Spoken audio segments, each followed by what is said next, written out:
Para finalizar este encuentro, tendremos la participación de la profesora Eumeris Moya. Ella es abogada, profesora de la UCAP Guayana y es coordinadora del Observatorio Venezolano de Violencia en Bolívar.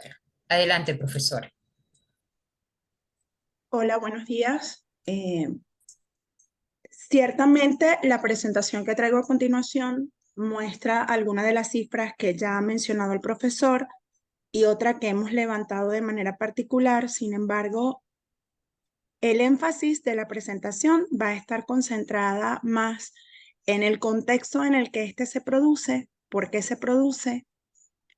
qué pudiesen estar originadas las tendencias más que a los números como tal, ¿no? Entonces, si uno revisa la posición que ocupamos este año, entendemos que sufrimos una involución toda vez que el año anterior habíamos descendido al cuarto puesto en el ranking a nivel nacional. Este año estamos en el tercero, entendiendo que Bolívar desde 2016 hasta el 2020 sufrió una escalada de violencia inusitada que nos obligó a pasar del sexto lugar a mantenernos 2 años consecutivos en el segundo puesto como estado más violento a nivel nacional, cuando somos más grandes geográficamente hablando, pero el sexto a nivel de población, ¿no? Entonces, durante 2021 y 22, 20 y 21, con un tema de contexto emergencia por el COVID, las cifras estuvieron como un poco acalladas. El resultado del año pasado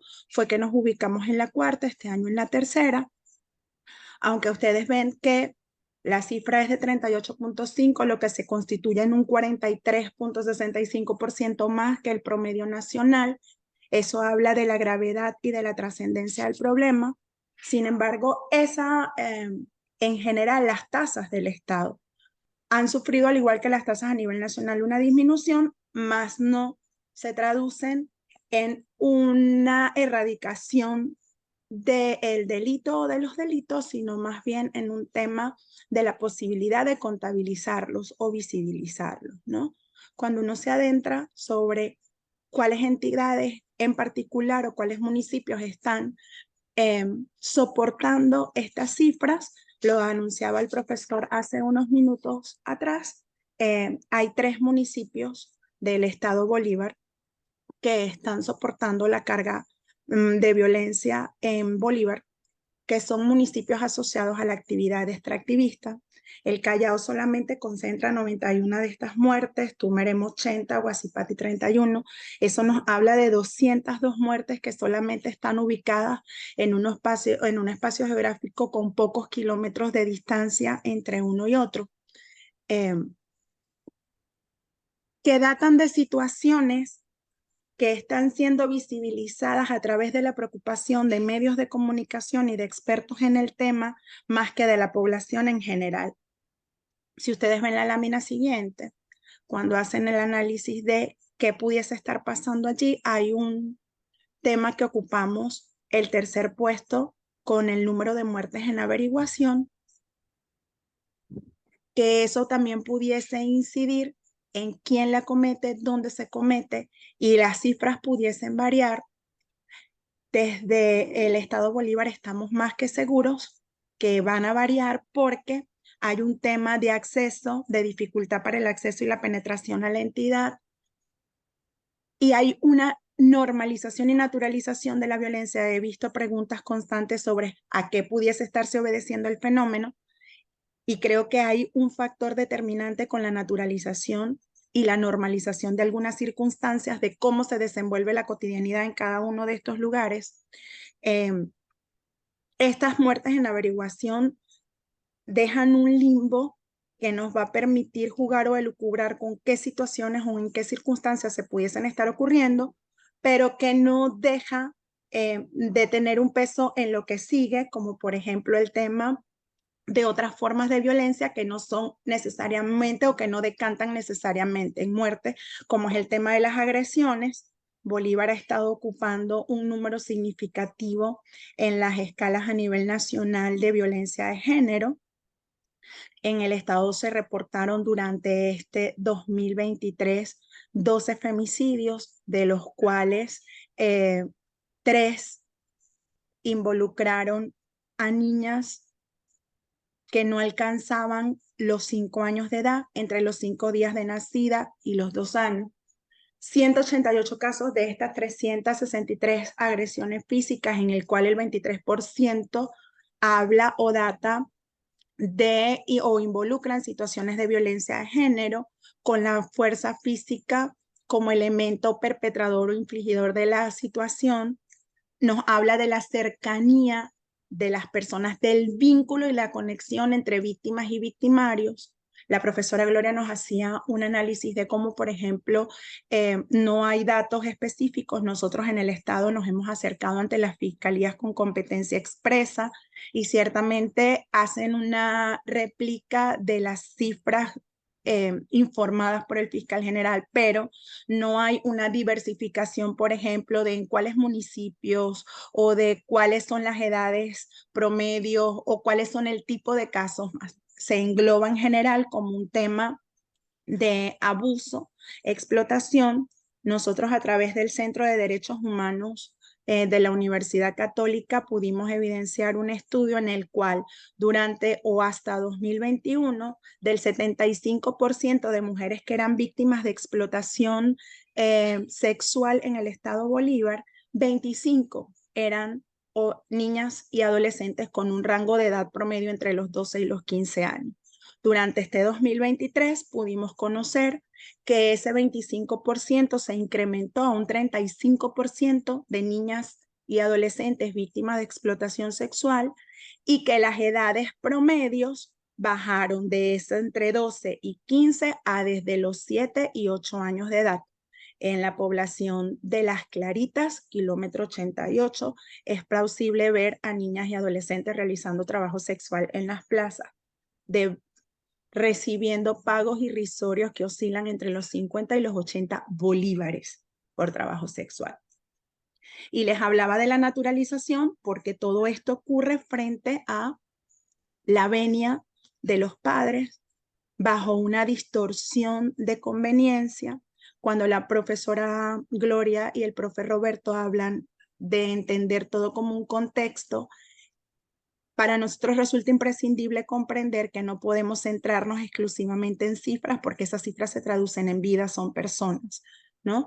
Que tienen una afectación de derechos, que al ser derechos humanos están concatenados, subsumidos unos por otros, que no se puede afectar uno sin tener la afectación de los demás. Entonces entendemos que esa explotación, ese aumento en la explotación sexual, en la violencia naturalizada, pasa también, y lo decía la profesora Gloria, bueno, es que cómo los hombres siguen siendo visiblemente más afectados, por ejemplo, por el tema de las intervenciones policiales, del tema de la violencia delincuencial común. Y sí, sin embargo, la violencia que viene de la mujer hacia otras mujeres o de las madres hacia los hijos pareciera no estarse reportando, toda vez que es comprendida como un tema de labor natural. Es decir, ella no le pega porque es maltratadora o no lastima porque es maltratadora, está más bien en ese ejercicio de protección, de corrección, que entonces no se reporta. En el Estado Bolívar cerramos 2022 e iniciamos 2023 con un proceso de militarización producto de la implementación y ejecución de las operaciones Autana y Roraima, que fueron declaradas como un ejercicio de la búsqueda de la restitución de la no violencia en el Estado. Se vino hacia la zona un componente que arrojó más de 1.800 funcionarios castrenses que estuvieron haciendo rondas por toda la entidad, concentrados en Tumeremo, Guasipati, El Callao. Se anunciaron en prensa el hallazgo de fosas comunes, la detención de cabecillas de estos grupos armados que controlaban la zona, etc. Para la sorpresa de los miembros de este observatorio, Durante 2016 y 2020, la percepción social que había de los grupos no estatales que controlaban la zona era una percepción de control, de dominación, de miedo, de terror. Cuando estuvimos haciendo trabajo directo en campus durante este 2023, la percepción que se tiene de estos es que han mutado de grupos de dominación y control a ser denominados por el propio colectivo como gobierno local. Y entendimos y validamos que durante este periodo estos grupos han suplido funciones que son competencia expresa del Estado, han reparado plantas eléctricas, han restituido aguas por tuberías, han creado rutas de transporte para los niños que hacen vida en las minas, de forma tal que puedan asistir a la escuela y luego se regresan a los campamentos mineros. Entregan a los docentes las bolsas mineras, que son unas bolsas similares al CLAP, compuesta por diversidad de alimentos no perecederos para desahogarlos en gastos. Algunos han restaurado comedores sociales de forma tal que la población pueda alimentarse. Han servido como instancias resolutorias de conflictos dentro de las comunidades y ciertamente cuando se producen castigos las personas lo asumen como la consecuencia natural de no haberse plegado a las condiciones que establecen estos grupos. Entonces, en función de eso, no hay denuncias eh, constantes o permanentes sobre situaciones de violencia. Cuando uno va a las comunidades, te dicen que siempre ocurren las desapariciones, los castigos, las muertes. Sin embargo, como les decía, son tomadas como una consecuencia natural de la inobservancia de las normas establecidas por estos grupos, que ya no parecen estar tan invisibilizados, se han constituido en fundaciones que ejercen trabajo social, reparan canchas, financian grupos deportivos, se convierten en promotores para exaltar los valores regionales. Entonces eso les ha valido una percepción distinta y entendemos nosotros que, bueno, una disminución en el tema de las denuncias, ¿no? Se creó en Bolívar el Grupo de Protección Arcominero del Orinoco, el GEPAMO, que desde la percepción del colectivo ha sido uno de los desencadenantes de violencia. Han practicado múltiples detenciones arbitrarias. Durante este año el Estado estuvo signado por la tranca de la vía principal de la Troncal 10, que es la carretera internacional que conecta Bolívar con Brasil. Es la única vía de conexión en ese tramo y entonces al menos en 5 oportunidades cerrada por la población, quienes reclamaban la presencia de los funcionarios del gobierno del Estado de forma tal de poder evitar que se sigan produciendo detenciones de este tipo. Ellos decían que sus familiares habían sido desalojados de las minas, que se les habían imputado cargos que realmente no habían cometido, que se les habían confiscado los materiales con que realizan las labores de extracción sin que mediara debido proceso alguno. Este periodo de naturalización que hemos vivido en Bolívar, siento que ha decantado en ese proceso de disminución de cifras para los que tienen la duda de qué pudiese estar pasando. Las personas que han tenido la oportunidad de visitar la entidad pueden validar las condiciones de la carretera, lo que dificulta el acceso para ir hacia estas zonas a levantar información. Para los medios significa una dificultad constante para hacer seguimiento, noticias de segundo, de tercer día, por lo que pudiesen estarse perdiendo en el tiempo algunas situaciones. Hay cosas que no se registran, como por ejemplo los nuevos grupos de control y delincuencia que están surgiendo o levantándose en la franja limítrofe entre Brasil y Venezuela, que como es un paso de movilidad natural por las trochas, además de afectar a pueblos y comunidades indígenas que se sienten o que han sido desplazados por esta violencia que reina en el entorno, pues además tienen que ver con estos grupos que están controlando quién entra, cómo entran. Bolívar es un territorio de explotación laboral y de explotación sexual por condiciones naturales asociadas a la minería que no han sido resueltas, que nos preocupa enormemente toda vez que desde las instancias internacionales se le ha bajado la prioridad y hemos sido disminuidos en categoría de emergencia humanitaria compleja a crisis prolongada, y con eso se ha disipado un poco el enfoque. Seguimos siendo el estado más violento en materia de violencia de género a nivel regional, a nivel de suroriente. Eso también habla de situaciones que no están siendo reflejadas, sino por algunas organizaciones que se encargan de ese trabajo de manera específica. En el estado Bolívar, eh, pecha muchísimo que la gente pareciera no entender cómo irradia el factor minero en otros estados del país.